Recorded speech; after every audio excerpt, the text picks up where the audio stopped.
So yesterday everyone wanted to know what was really going on. They had a fire up there at the top of the camp, and a lot of the people here from Sacred Stone went up to dialogue on what was going to be happening in the next few days. I just wanted to remind everybody what it means to be here, and as documenting this movement, you know, what I've witnessed in water protectors, what I've witnessed in solidarity, and what I witnessed in people in their own agenda.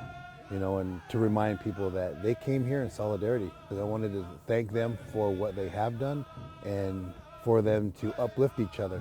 But I also shared that, you know, when being here and understanding spirituality through indigenous eyes, being shown directly from not just the Standing Rock Sioux tribe, but hundreds of tribes around the country that came and showed their support, was very powerful to help articulate that, and that it's important that they share here what they've learned and take it out into their circles, their family, the community. And finding that that's the problem is what we're seeing is the forefathers of this country are not honoring the promises that have been made to the indigenous people. So how do we do that? Well, we need this generation to do that.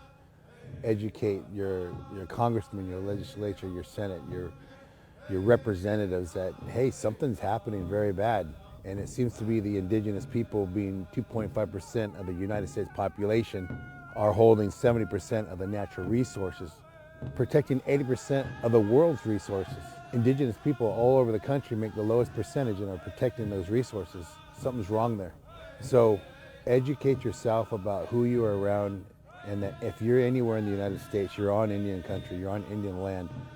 And when you start to witness that the American flag is a little different for us, meaning there's assimilation has been there, indoctrination, colonization, and being impoverished, has a lot to do with what we see when we see the flag. Not everybody now, but if you understand the laws and the history that were made and the policies that were forced upon indigenous people, you'd know that the Trail of Tears was like the longest walk.